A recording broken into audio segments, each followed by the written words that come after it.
KVS PRT 2023 में BEd अभ्यर्थियों की एलिजिबिलिटी से संबंधित मामला माननीय सुप्रीम कोर्ट में बिहार की एसएलपी जो कि विचाराधीन है उसमें आईए दाखिल करके अभ्यर्थी उपस्थित हुए थे। अब ये मामला चूंकि 13 तारीख को सुनने के बाद से honourable chief justice of India के ऑब्जर्वेशन में इस मामले को एप्रोप्रिएट बेंच में ट्रांसफ़र कर दिया है, यानी कि श्री अनिरुद्ध बोस जी की बेंच में अब इस मामले को सुना जाएगा। उन सब के बाद से ये आईए भी उसी केस के साथ ट्रांसफ़र हो गया है।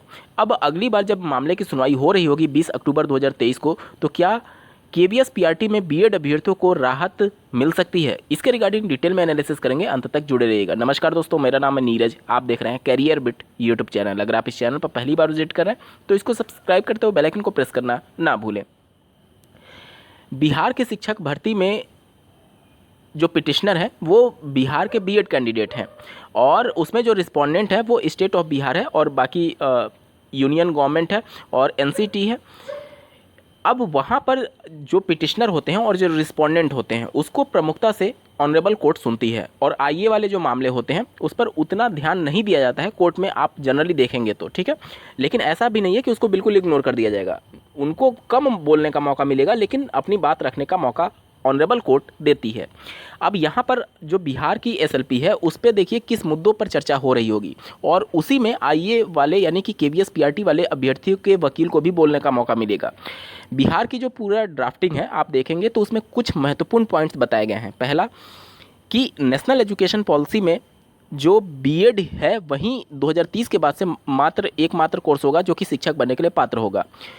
तो फिर बीएड अभ्यर्थियों को प्राथमिक स्तर की शिक्षक भर्ती से कैसे बाहर किया जा सकता है। दूसरा जो बिहार की एसएलपी में पॉइंट बनाया गया है वो 6th फेज की भर्ती में चूंकि बीएड अभ्यर्थी चयनित हो चुके हैं और रिस्पोंडेंट से ये ऑनरेबल सुप्रीम कोर्ट से प्रे किया गया है कि जो रिस्पोंडेंट है यानी कि स्टेट ऑफ बिहार उनको डायरेक्शन पास करे ताकि जो एक ही कोर्स करके समानता के अधिकार के अंतर्गत यानी आर्टिकल 14 के अंतर्गत जब 6th फेज में वही कोर्स करके बीएड अभ्यर्थी चयनित है और वर्किंग में है तो फिर वही कोर्स करके 7th फेज में भी बीएड को मौका दिया जाए।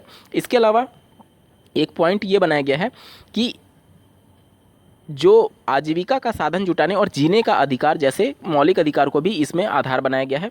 इसके साथ ही साथ यहाँ पर पूरी शिक्षक भर्ती प्रक्रिया का जो नोटिफिकेशन था वो पहले आ गया था और 11 अगस्त का जजमेंट बाद में आया, उसको लेकर के भी आधार बनाया गया है। इन्हीं सब देखिए कोर्ट में जब मामले जाते हैं तो जिस प्रकार से ड्राफ्टिंग की जाती है, जिन पॉइंट्स पर आप चर्चा करना चाहते हैं, दलील देना चाहते हैं, उसको आप अपनी ड्राफ्टिंग में मेंशन करते हैं और उन्हीं सभी चीज़ों पर हाईकोर्ट में या फिर सुप्रीम कोर्ट में बहस होती है।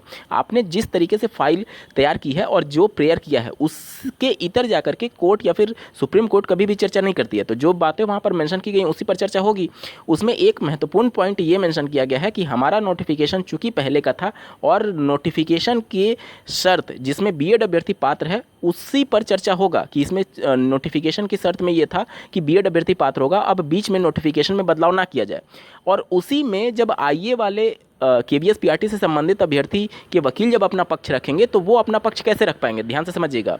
जब बीएड वाले अभ्यर्थी बिहार की शिक्षक भर्ती में उनके वकील के द्वारा ये कहा जाएगा कि नोटिफिकेशन की शर्त के आधार पर बीएड अभ्यर्थी इसमें पात्र होना चाहिए क्योंकि नोटिफिकेशन बीच में बदलाव नहीं किया जा सकता है, तो आईए वाले यानी कि केवीएस पीआरटी वाले कैसे अपना वहाँ पर उसको जस्टिफाई कर पाएंगे कि आपके नोटिफिकेशन में तो पहले से बातें मेंशन थी। तो उस केस में बिहार वाला केस आप देखेंगे उसमें जब आईए दाखिल किया गया तो ये मामला एक दूसरे के कंट्राडिक्शन है।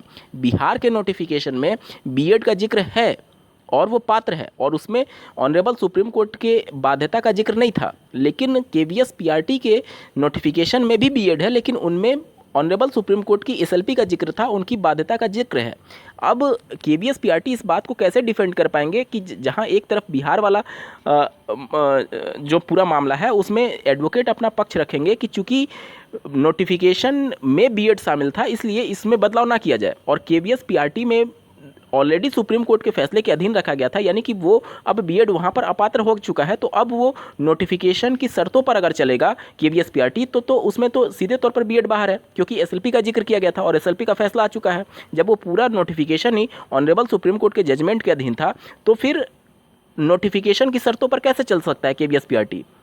और बिहार वाले ये पैरवी कर रहे होंगे कि नोटिफिकेशन के शर्तों पर भर्ती की जाए।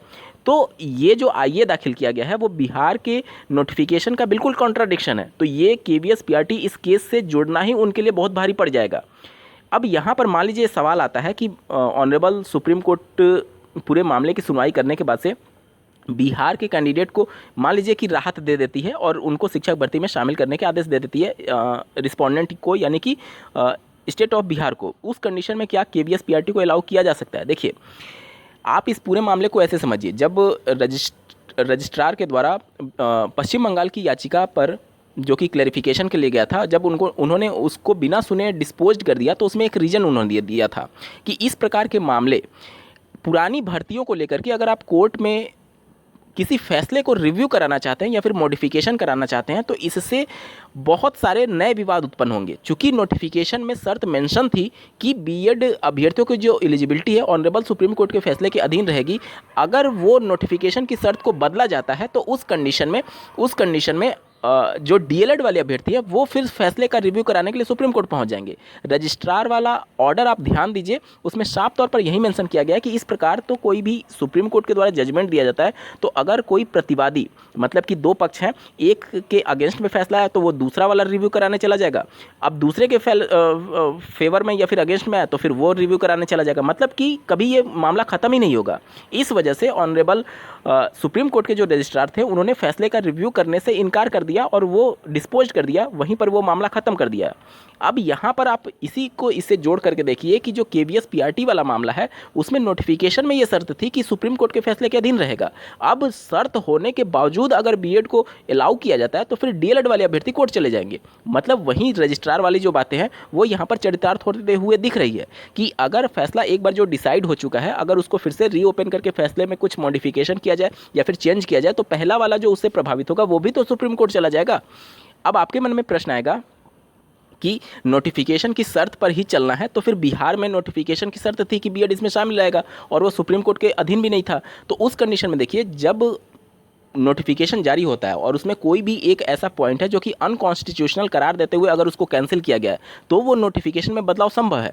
इस प्रकार के कई फैसले सुप्रीम कोर्ट के द्वारा दिए गए हैं कि नोटिफिकेशन की शर्त पर ही भर्तियां चलेंगी, लेकिन कुछ हद तक उसमें बदलाव किया जा सकता है। अब कुछ हद तक में अगर कोई अनकॉन्स्टिट्यूशनल चीज़ें हैं और सुप्रीम कोर्ट उसको रद्द करता है तो वो उसमें एक तरीके से मानने के लिए वो नोटिफिकेशन बाध्यकारी होता है। अब ऐसा कोई प्रावधान उसमें थोड़ी जोड़ देंगे आपकी जो अनकॉन्स्टिट्यूशनल हो और ज़बरदस्ती जोड़ दिए और नोटिफिकेशन जारी हो गया, अब ज़बरदस्ती उस शर्त पर उस भर्ती प्रक्रिया को कंप्लीट करा रहे हैं। तो यहाँ पर केवीएस पीआरटी और बिहार की शिक्षक भर्ती का आपस में एक ही केस में सुना जाना कहीं ना कहीं एक दूसरे के कॉन्ट्राडिक्शन है। उस मुद्दे पर चर्चा हो ही नहीं पाएगा कि नोटिफिकेशन की शर्त पर भर्ती को कंप्लीट कराया जाए, क्योंकि एक दूसरे के जस्ट कॉन्ट्राडिक्शन है और कोई भी वकील होगा तो इसको जस्टिफाई नहीं कर पाएगा ऑनरेबल सुप्रीम कोर्ट के समक्ष। उम्मीद करता हूं आप सभी के डाउट्स क्लियर हो गए होंगे। इस वीडियो को देखने के लिए आपका बहुत बहुत धन्यवाद। भगवान करे आपका दिन शुभ हो।